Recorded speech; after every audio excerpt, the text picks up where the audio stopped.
Hello everybody, this is Simon from HOFA-College. I hope you're all doing well, and today we're going to talk about drum programming in English language. So I hope you don't mind that my English isn't that well, but I'll do my very best. So I've read a couple of comments here in the chat saying there's somebody who wonders which songs we're going to talk about today. It's actually not a show your mix workshop, it's about drum programming, and I chose the songs for today's workshop. But we can discuss different ideas, of course. And I would like to say something in advance because this workshop will show my version of how to deal with drum programming, my approach, how to program drums in the world of acoustic music, in the world of also electronic music. So I hope I can give you some input how this is going to happen in my world and how I usually program drums. But feel free to discuss everything you're about to see. And yeah, so I hope you'll enjoy today's session. Please feel free to join the ride. So, to start the whole thing, I thought about taking a closer look at a drum kit, a drum set in general, because it doesn't actually need to be on the metal kind of stuff, the rock, the pop and so on, the jazz kind of stuff, but also the electronic stuff, because there are so many components that are similar, although they may sound different, of course. So you obviously have a kick drum or bass drum, which would be the rather German title for it, and also the snare, the clap, the hi-hats, and everything you can bring into the whole session. So I've prepared something. Here we have a classic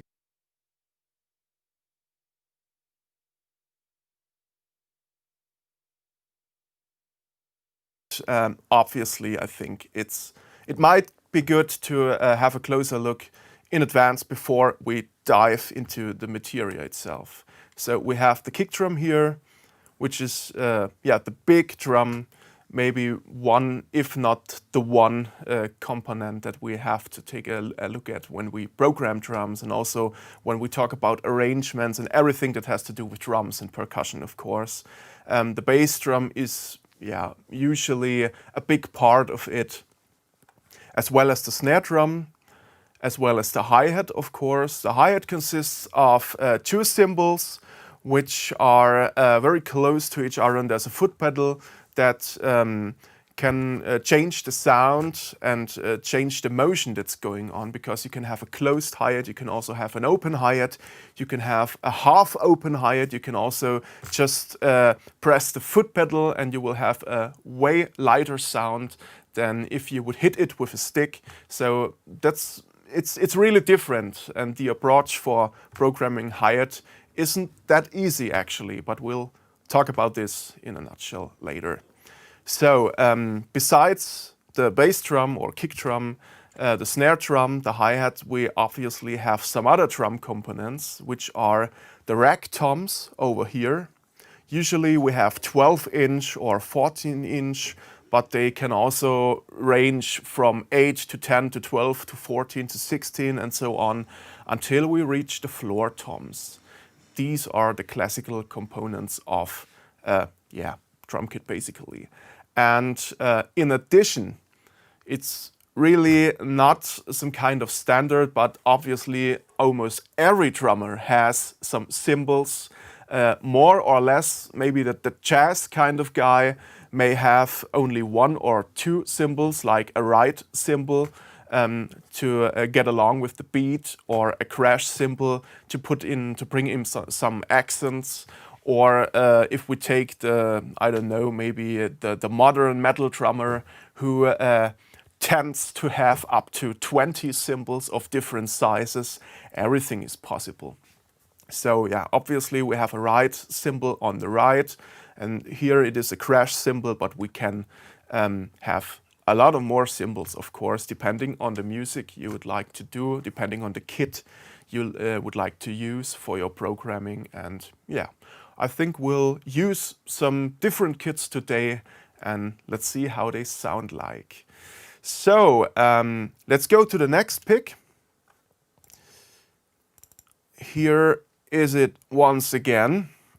This is actually a pick from our drum programming short course, because everybody who's interested in drums, you may know it's such a great big world, what you can do, different styles from jazz to rock to hip hop to electronic music, and it's hard to cover everything of that in only one workshop. So for those who are interested, there is also a short course on HOFA-College, drum programming.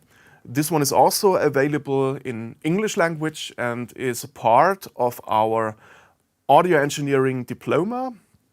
And yeah, it's such a great course, and you can really dive deep into the material with all the styles, with all the options that we may talk about today. So again, here we have it once again, the bass drum, the kick drum, snare drum, the rag toms, one floor tom. Here is the classical right cymbal on the right side, the hi-hat on the left side, two crash cymbals. Compared to the first picture, we only had one crash cymbal, but yeah, it's up to the kit, up to the style. So no big secret, no big mystery. That's drum kit, of course. Okay.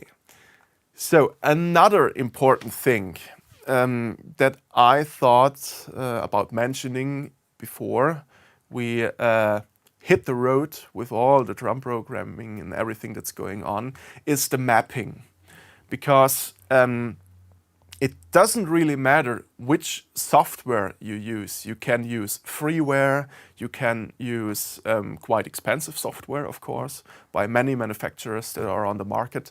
And but one important thing is the mapping. So there is a standard mapping that works with almost every kit, with almost every sampler, with almost every drum software, but you will find out very soon that you are limited in your possibilities. So, but to give it a go and to keep it simple, especially in the beginning, the general Midi standard, it's so-called general standard because it has been established back in the 80s, I think, and it has been used ever since up until this day. And you can also use it for other instruments, but there is a special mapping, especially for drums and percussion. And let's take a closer look at the mapping. There it is. I guess you can see it. So it's just an extract, of course, but basically we have all or most of the components that we already talked about in this mapping. So let's start with the kick drum. And there are two versions of a snare drum. The one is the normal snare drum that's played with a stick, and the other one is a so-called rim shot. A rim shot is if you hit the center of the tom and the drum head with the top of the stick, but also the rim, so which is the end of the snare drum with the shank of the stick. So I've prepared a couple of pictures, so we'll take a closer look at this later. But there are two options in the general Midi standard for the snare, and the side stick is usually on C sharp or D flat, however you would like to call it. And we also have a typical clap, which is the hand clap, but also the toms, as you can see here on the white keys.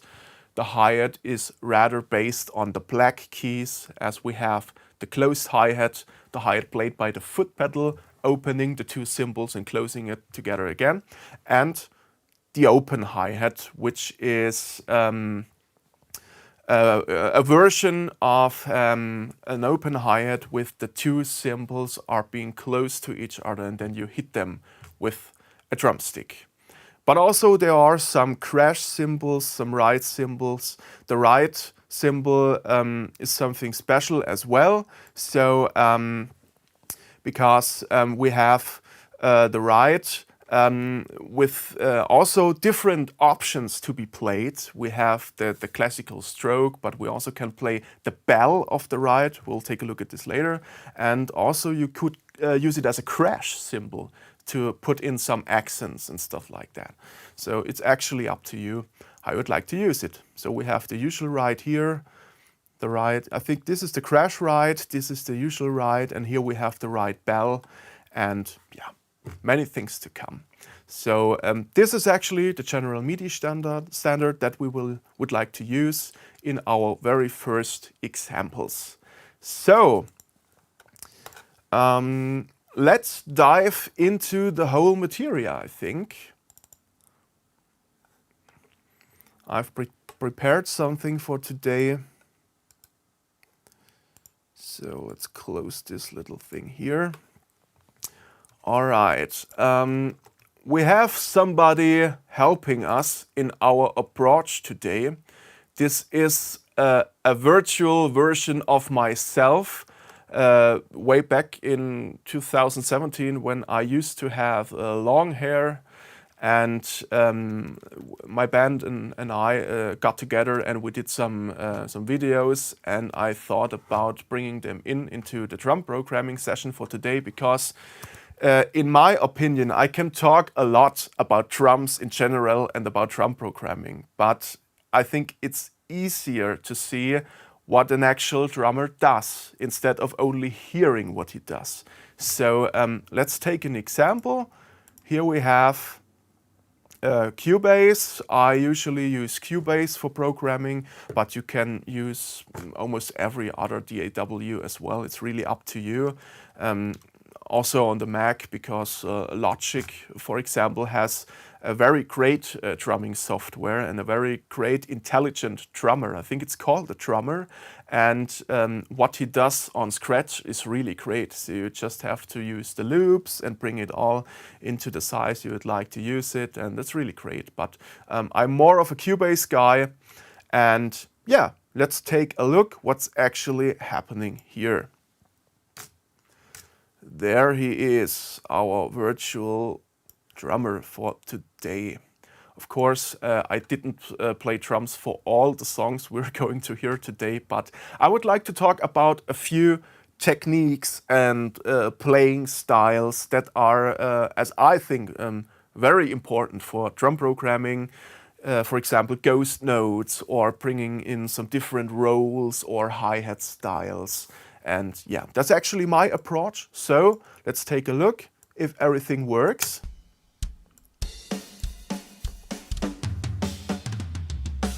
So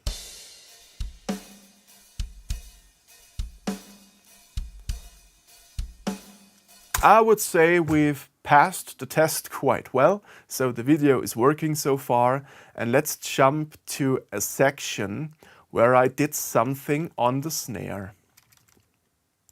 So let's not begin with the bass drum, but with the snare. So let's see what we got here. First, let's listen to the playback, what's going on.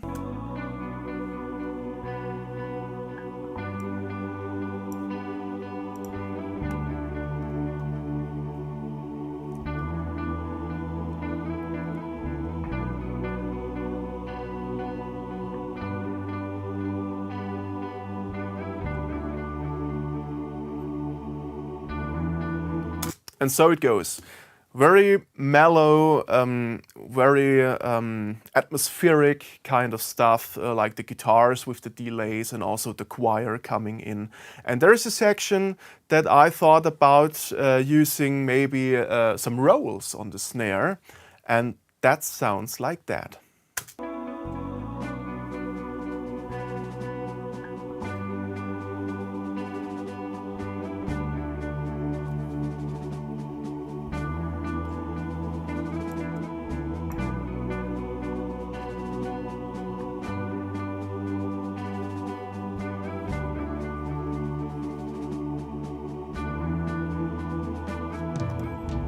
And there it goes. So once again, here we are.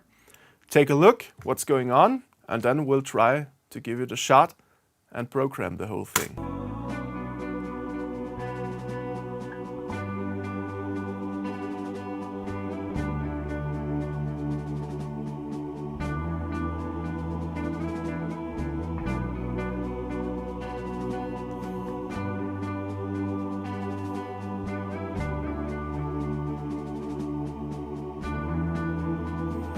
All right, let's take another listen. Only the drums.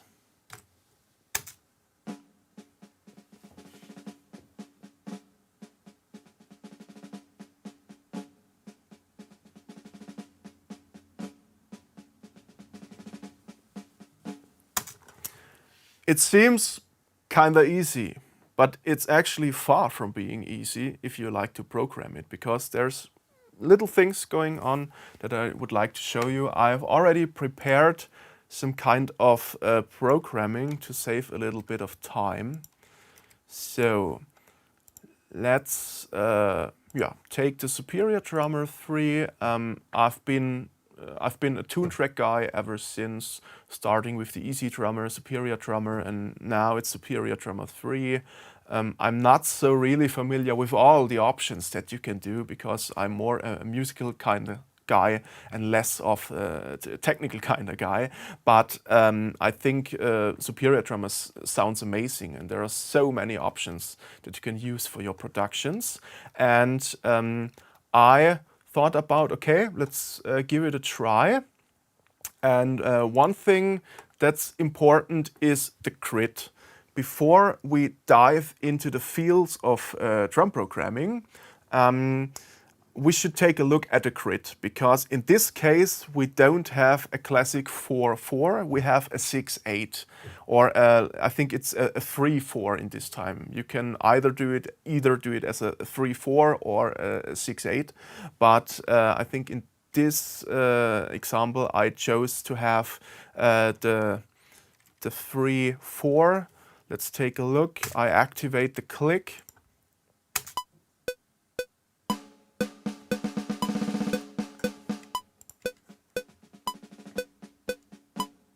Yeah, it's a 3/4 kind of meter, and that helps us to bringing our idea to life. So let's see what we got here. I opened the drum editor. There are two kind of approaches. Some people tend to use the basic key editor, where you have the piano roll, of course, and then you have the Midi bars, depending on the pitch. But in my world, I think it's kind of complicated. If you use the key editor, you gotta know by heart where your mapping is, because of course you may know that they're on the C1 or somewhere like that around. There might be the bass drum, of course, and the snare isn't far from that as well. But when it gets more complex, I think it's kind of hard.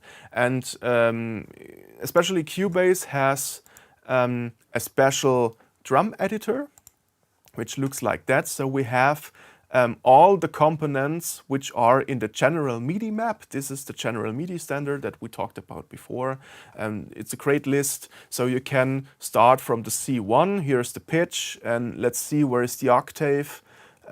There we got it. And so the story goes. So that's my approach of bringing drum programming to life. But you can, of course, use the key editor as well.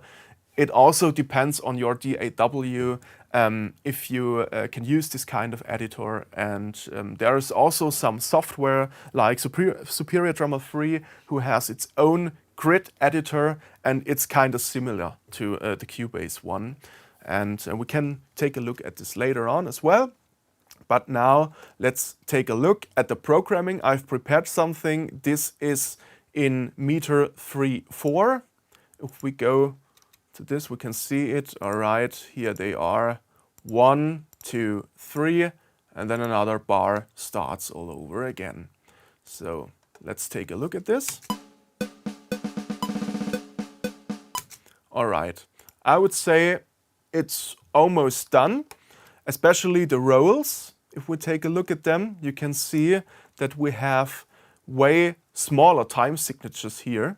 For example, if we go to 16ths, it's even less. So let's go to the 32, and then we got it. So this is my grid, where we have, as mentioned before, the 3/4, but also the 8 notes, 16th notes, and 32 notes.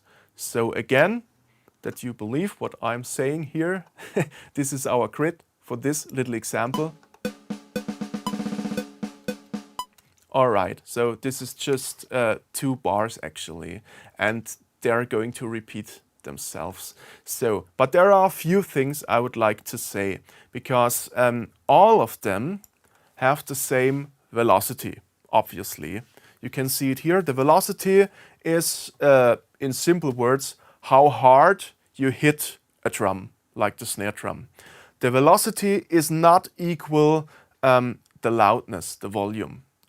Of course, if you hit a drum way softer than you could, the sound event will be less loud. That's obviously clear, I guess. But if you hit it hard, it will get louder. But you can also have a hard hit, maybe as hard as you possibly can by doing a rim shot or something like that, and mix it as with very low volume in the overall mix. So you have the transient and the attack and the hit, but it's mixed with very low volume.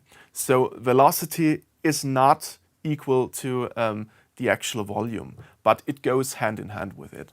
So in this case, we have overall the same velocity, starting with the same velocity, ending with the same velocity. And especially if we take these notes, the roll that I programmed in very small time signatures here, there's something like a machine gun effect, because it doesn't sound really natural, as you might hear.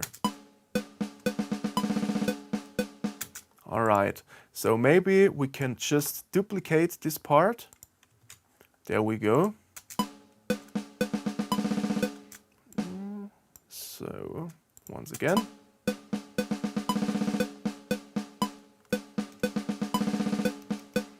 All right, I think the sample is quite good. The snare sounds okay, but the performance of our virtual drummer, speaking of superior drummer, isn't really natural. So what can we do? I've talked about the velocity before, so maybe we can adjust and tweak it a little bit, especially when we have the roll section here. I think the first hit might be a strong one, but everything that is about to follow should be lowered in its velocity. So maybe we can do it, maybe randomly a little bit, so they aren't the same. Maybe something like that. Also, we could say that our first hit is a major one, because it gives some kind of orientation for the whole beat, and the rest of it is kinda, yeah, accompanying the whole other thing that's going on. So maybe we could do it like that and see if there is something going on. Okay, without the click, it sounds like that. I think it's a little bit better. Maybe we can have some variety here as well. So, and there again, this one, let's see how it sounds like. It's a little bit better. I think the rolls could be more similar to each other. So, yeah, I like it the way it is. So let's compare it to our actual drummer that is playing, how it sounds like.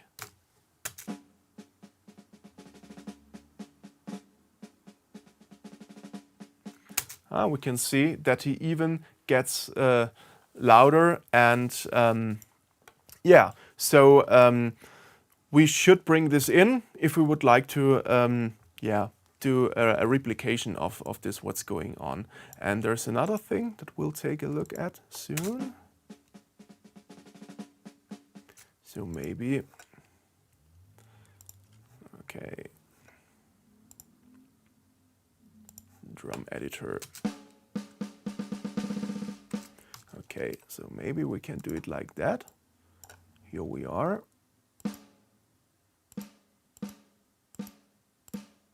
because in the end it tends to get a little bit louder once again. Yeah, that sounds quite nice. So there's another thing that I talked about before mentioning it. So let's bring in back the video. So where are we? Maybe a little bit like that.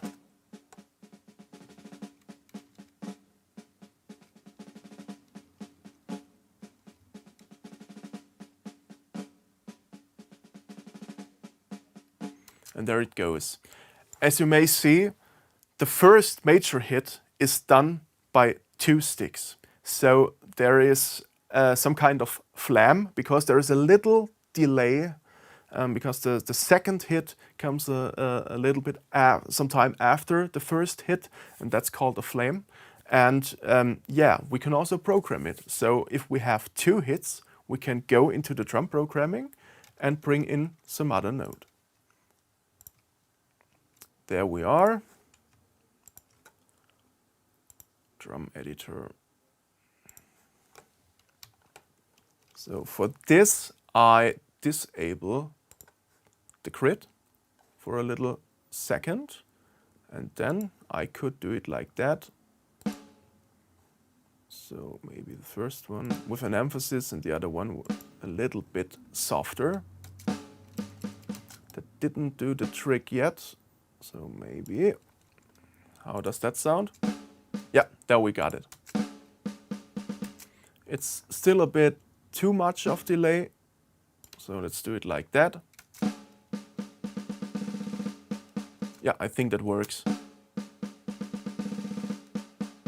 All right, so let's bring in the grid once again. You can easily copy this one.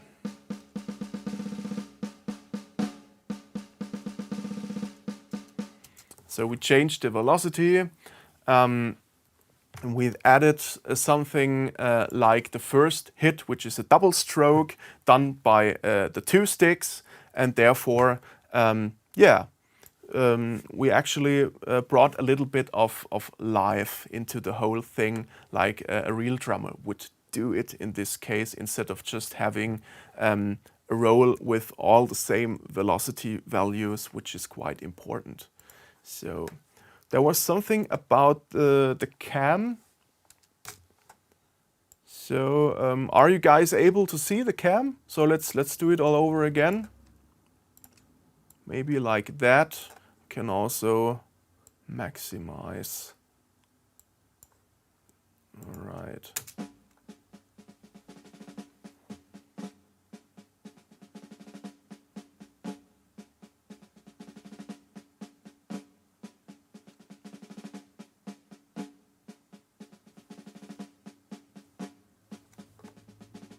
As you can see, hopefully, the first hit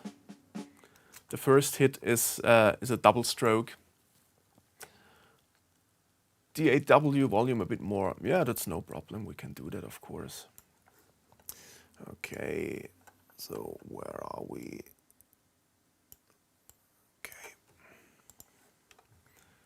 Okay, I can also increase the volume a little bit. So where are we?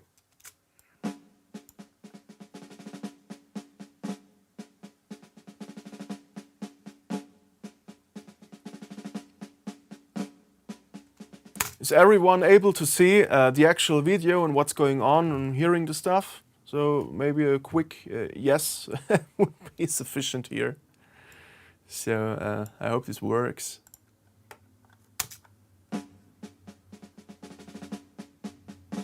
Yes, all right.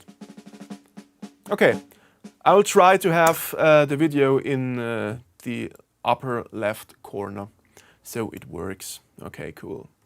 So again, what did I do?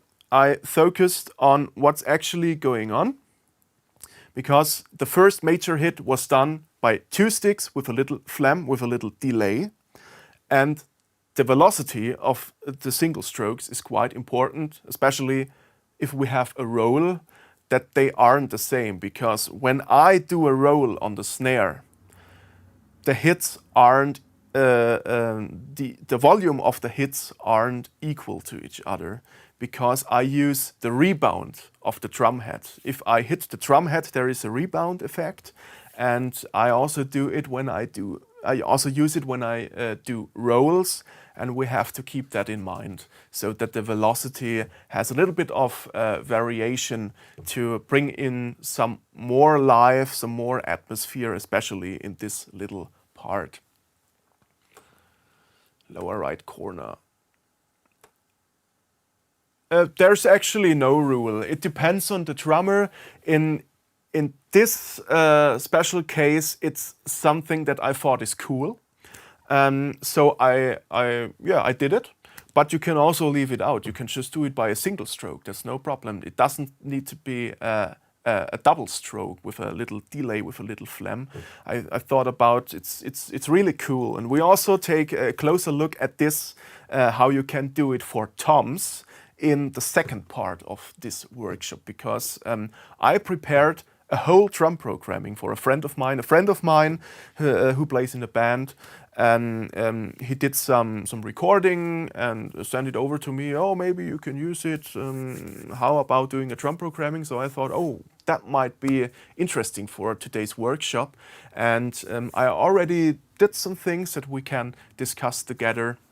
But most certainly there is no rule, because everything is possible. But if you have the approach to program real drums, you should always keep in mind that not everything is possible. It's not possible to hit the snare, a cymbal, and another cymbal at the same time. You can program it, of course. It may sound huge, of course, but if you imagine a real drum, you gotta keep in mind that he has 2 arms, 2 hands, 2 feet, and that's it. Yeah. Of course, some drummers are able to do stuff you have never dreamt of. That's true, but yeah, we should deal with the real world here, and that's quite important. So that's basically it for this little section. Let's give it another listen. Maybe I can copy the parts and listen to them together with the playback to see what's going on. There's a kind of cool option in Cubase to do this. For example, I can cut the Midi events and just say, okay, I would like to duplicate them. So there we are. I don't need any lanes. So, okay, let's listen to it once again together with the playback.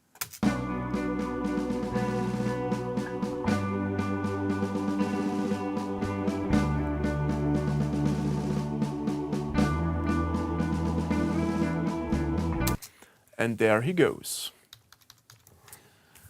You're welcome. Okay, so this was just a little section, but I wanted to show the importance of velocity, the importance of keeping an eye on a drummer if you have the approach to bring in some life to the whole drum programming. And these are little variations and little tricks to improve what's going on, to make it sound more realistic, of course. Okay, there is another song. Rumor has it that this song is optionally a part of our drum programming course as well. So you're able to program, you get the option to program the whole stuff if you like. And it's quite a complicated one, but I thought about talking some things. So there is something going on with the hi-hats. And yeah, let's take a look at this section as well. So where is it? Here we are. Okay.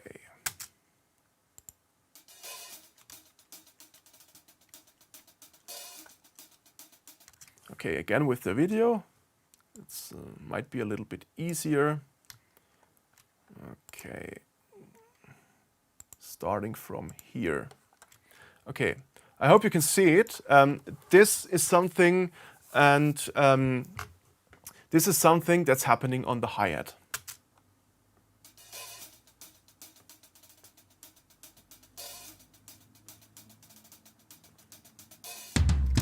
Okay, just the hi-hat one.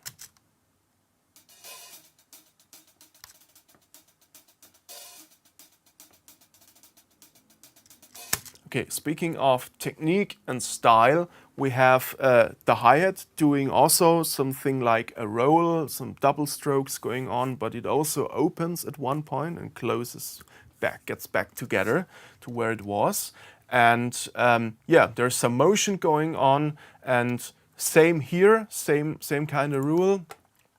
And you got to work with velocity to make the whole thing happen. There was a comment that real drums are a lot more dynamic. That's true. So if you stay close to the grid, you will still have that kind of sterile kind of sound. So you could use the quantization to bring in some more life, for example, to move the little parts and dots from the grid to have some more variation going on, getting towards a real drummer.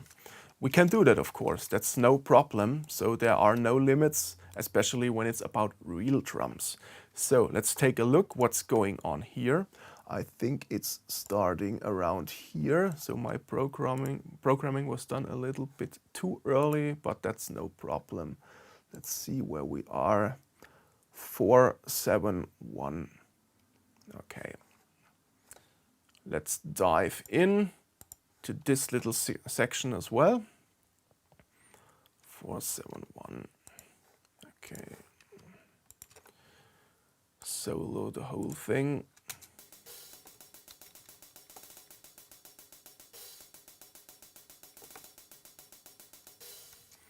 Okay, so let's see what we got here. Move it a little bit to the right. Okay, that could do the trick. I think it does.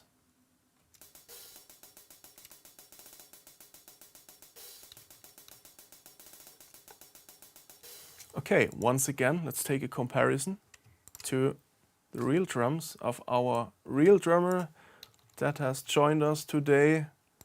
So here we are.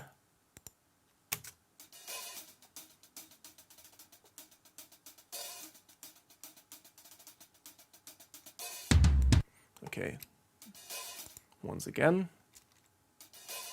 Oh, starting at 471, I see. Okay, so I hope you could see what's going on. So 471, that's no problem. So easily working on the grid activated, we can move the whole bits and bobs just by marking them, selecting them, and then we can move them. Also in the pitch, but that's not what we want here. I used the general Midi mapping for that with the closed hi-hat and also with the open hi-hat, but there are lots of more options, especially for the hi-hat, that we may take a look at today as well. So let's see where we are. I think here we are. Yeah, I think they are now matching. Yeah, here's the open hi-hat. You can see it in the waveform, which is a little bit more coming up. And here 471, starting the whole thing. Okay, let's listen to it again.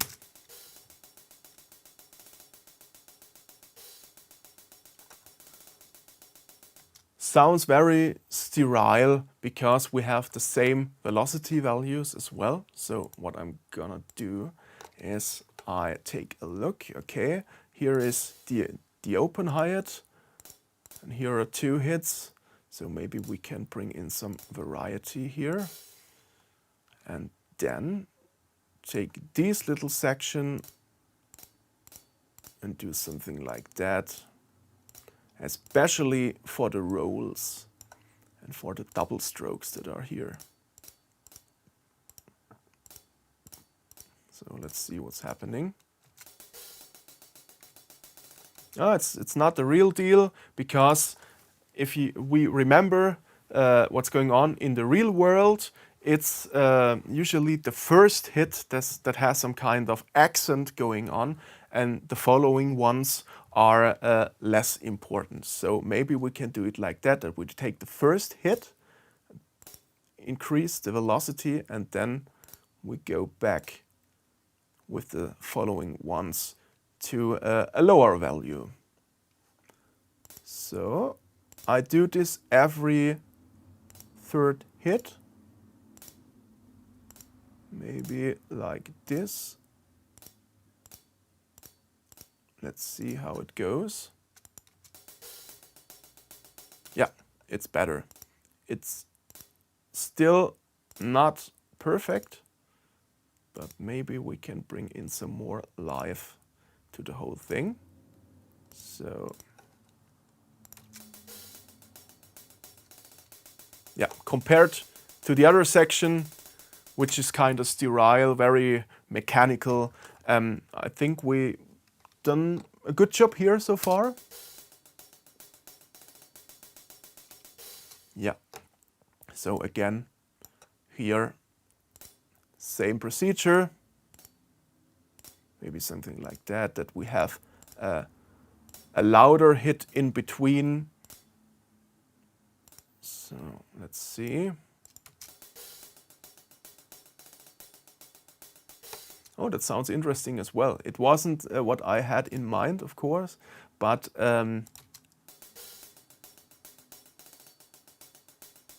it turns the whole thing around, which is also a nice option to have, of course.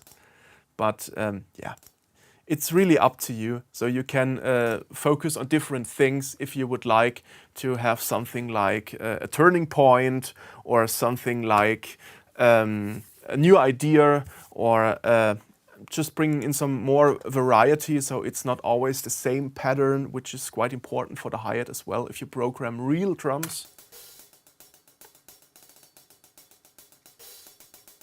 Yeah, and compared to the end, it's way more. It has more life. It does sound a little bit more natural.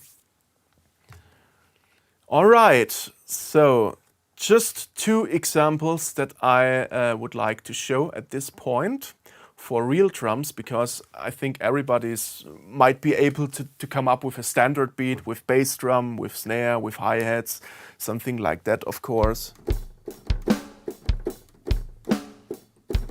You can also use a lot of loops, so I think it might not be the best way of showing you some standard stuff that you might be aware of already. So I think it's the little things that we should take a look at today.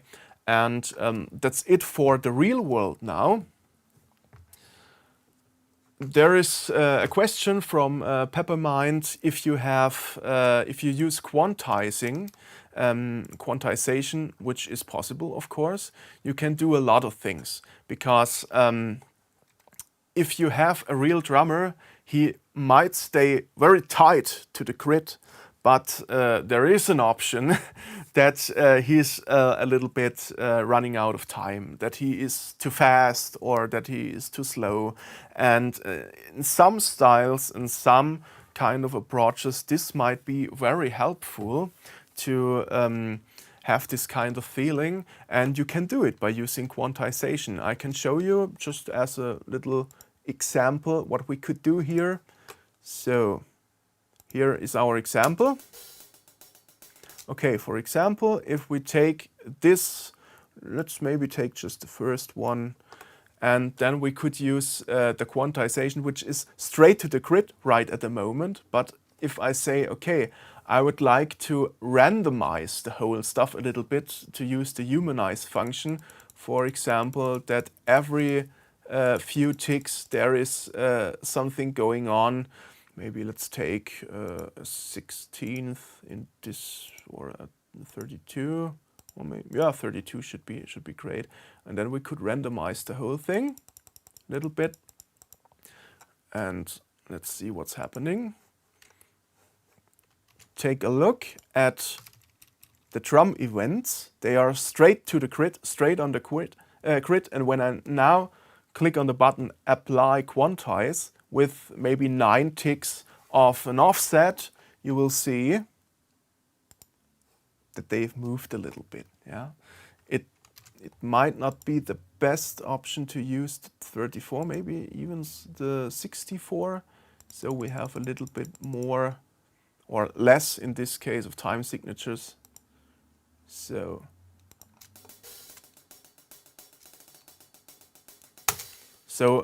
But you can also do it per section. You don't need to select whole parts. You can do it section per section to have some hits and some strokes straight on the grid, which is usually kind of good along with a band or something like that. But to bring in more live and to make it more realistic, you could use the humanize function in this kind of way, and or also the swing factor, the swing and the shuffle kind of style. But we're going to talk to this in the second part. Okay, so yeah, I will show the swing example in the second part. I've prepared something for that because before we take a look at what's possible with doing swing, we gotta deal with swing and shuffle kind of beats. So we need to know what are triplets and how does the whole thing work. That's it for now for the real world. There are a lot of more things to come, of course, but I think we would like to talk about some electronic stuff as well. So I thought about using a more electronic kind of style, kind of beat, and what we can actually do here by using techniques that we already talked about, like velocity and stuff like that. So, all right, there it is. So I just give you a little listen, what's actually going on here. This is the original track with a drum programming I did, I think it was 4 years ago, by using Steinberg's very own Groove Agent. And yeah, I just gave it a try to come up with some, as I think, good ideas. And let's see what's happening.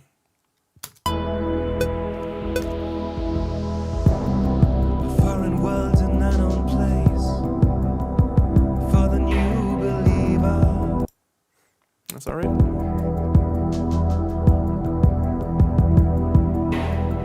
Out of time and out of space, is it me or some strange deceiver?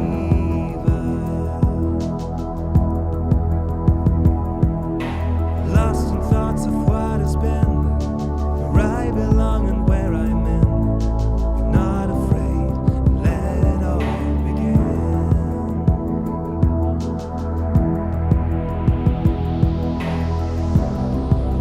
And there it goes. It actually sounds kind of simple, but it's rather far from being simple because there's a little things going on in here that I would like to talk about. So yeah, let's take a look. I'll just lower the volume a little bit because I think it might be a little bit too loud.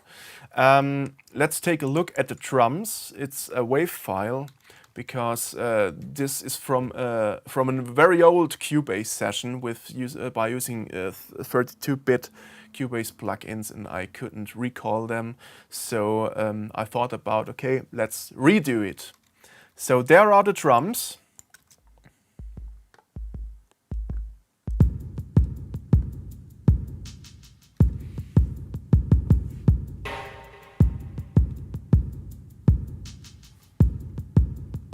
Again, on the grid, of course.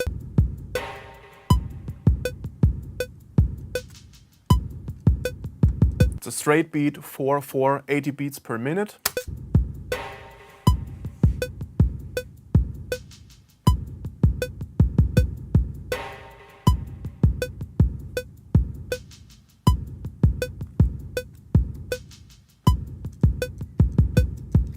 And so on. Once again, without the click.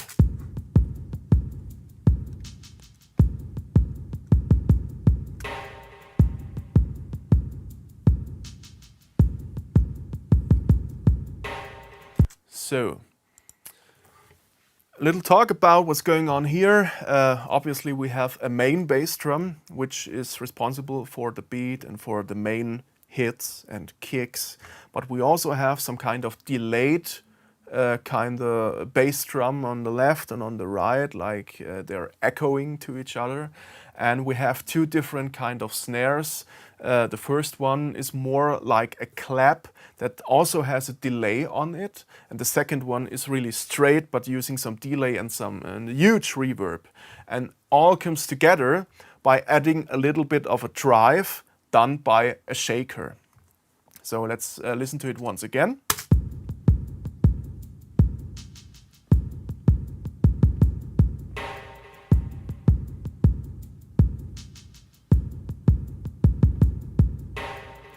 All right. And what I did, I thought about using as much as drum programming styles as possible in this regard. So I actually did the delay of one of the two snares, which is the clap, by using velocity. And let's take a look what I actually did here. So we have the bass drum. Oh, that doesn't really sound like the actual sample that I had in mind for using it. That's kind of strange. Okay.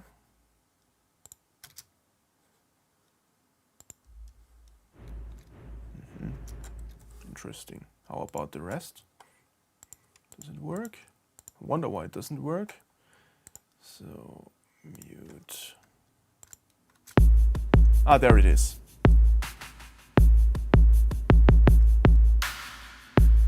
Okay, I had to use different samples than I used back then in 2016 because I don't have any access to them anymore. But so once again, there it is, the bass drum with a little bit of reverb. It's just an example. It's not the best sample for it. It's just to show you an example. And then we have the delays.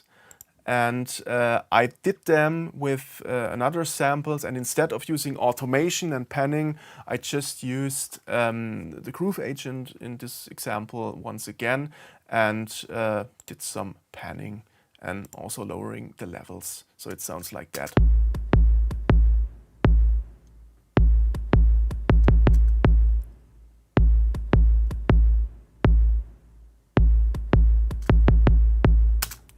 Something like Portis had it back in the 90s already, like a trip-hop kind of approach with electronic beats, but not as aggressive as you may find them in drum and bass or dubstep. It's more of a mellow kind of style. Okay, let's take a look at the snare delay that I talked about before. There we got it. Once again. So this can be done by a delay, which does also work, and you might have even more options, speaking of the feedback and the dry-wet parameter that you can bring in. But I thought about doing this by using the velocity. And it looks like that. Where is it? Here is it. So we have the first hit is our major one, and then we have the echo, the delay going on by lowering the velocity. And also the main snare hit with lots of reverb. Yeah, it's more like a clap in this example when I rebuild it, but I guess you get the idea. So that's what's actually going on with the beat. And I thought about, oh, okay, the beat is going on quite good, but maybe we can add a little bit more drive to the whole thing. And so I thought about adding a shaker. There he is. Also with a little bit of reverb. And as you may hear, there's also some difference in the velocity going on. Some variation. Let's take this example. So we have the major hit on the first time, and then we have some kind of lower hits following to the main hit. And that's what, when it comes all together, it sounds like that. So we have the major hit, and we have the following ones which is something like if I would use a shaker by doing maybe acoustic kind of stuff, percussion kind of stuff. I often do it that way, that I have the first time, the first major hit is something like an accent, and the following ones are rather mellow. And that's what I brought in here as well. So let's listen to the whole thing. There we got it. Together with the playback. For the new believer, Maybe once again. a foreign world and unknown place. For the new believer,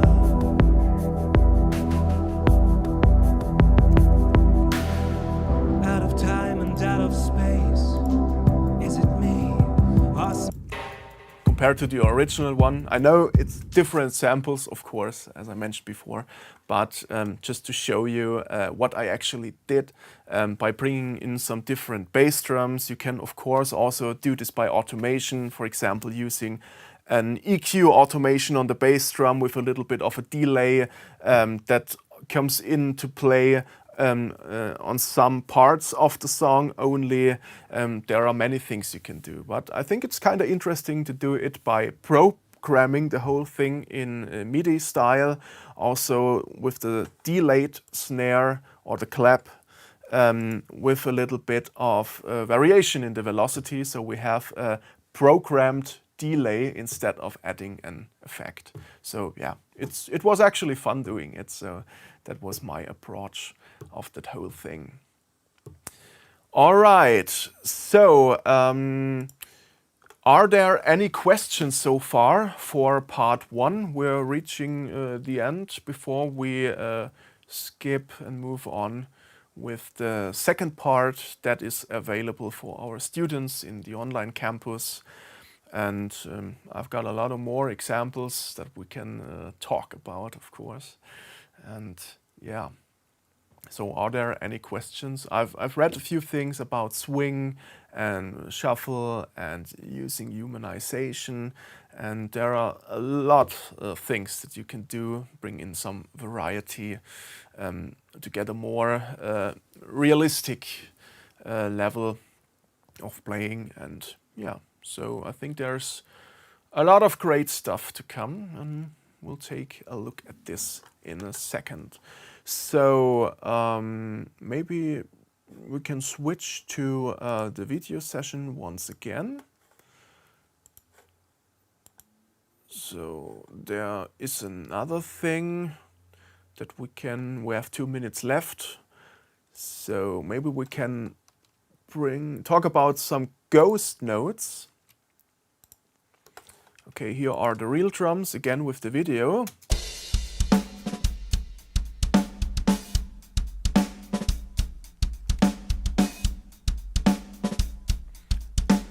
As you can see, there are some little rolls, some ghost notes going on between the major hits of the snare.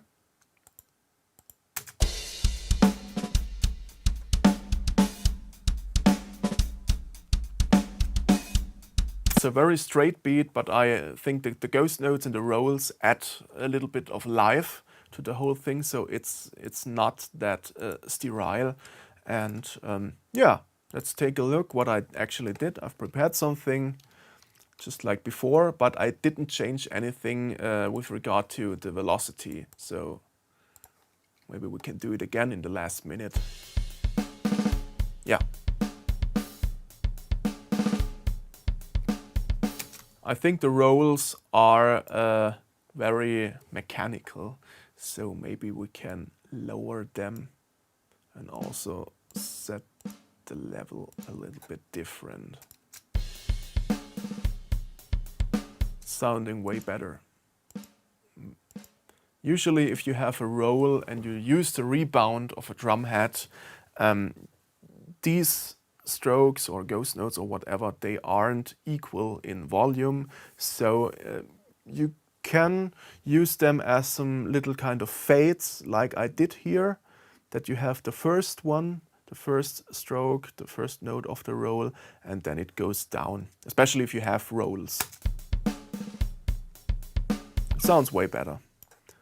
So once again, maybe here can zoom in so it's easier. Yeah, there it goes.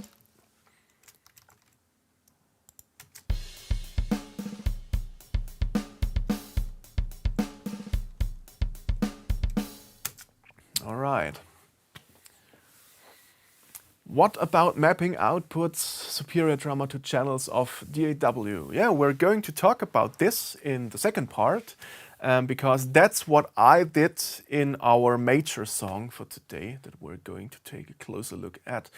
And superior drummer has some great onboard effects, but if you would like to be as flexible as possible, I would recommend using your DAW plugins for mixing tasks like adding some EQ or compression or reverb, especially if you would like to change something on a global level. It might be easier to do it in the DAW.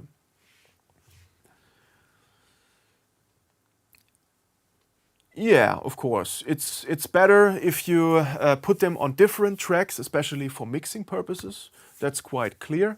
But in this example, I focused on just having one track because I could use different instances of superior drummer and have like one for the bass drum, one for the snare, one for the hi-hat, or just route them to multiple outputs for the mixing kind of thing. That's really no problem, and that's possible, of course. And we're going to look at this in the second part because that's what I did in our major production for today. And yeah, so that's it for part one. Thank you so much for joining. And yeah, I hope to see some of you in the second part where we are going to talk about some more things that are going on.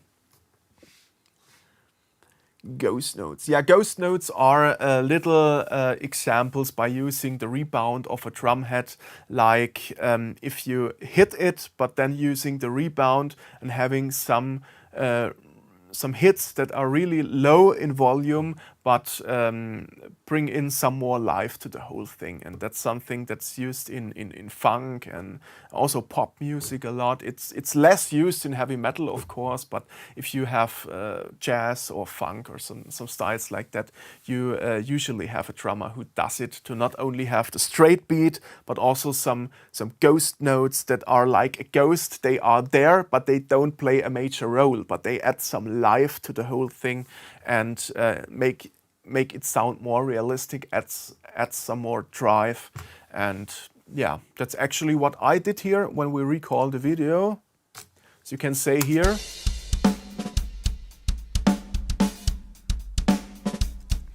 I could have left them out, the little rolls and ghost notes that I did, and just focus on the straight beat. But I think the way I did it is more of a, yeah, it's a very energetic kind of beat, but if you have some variation going on the snare, it's actually easier to keep the whole thing together and yeah, also have some more variation to make it sound more interesting in the end. And that's it. All right. So that's it for now. I'm gonna sign off for I think about 30 minutes. And then we'll start all over again with the second part of our drum programming workshop. And that's it. So see you soon.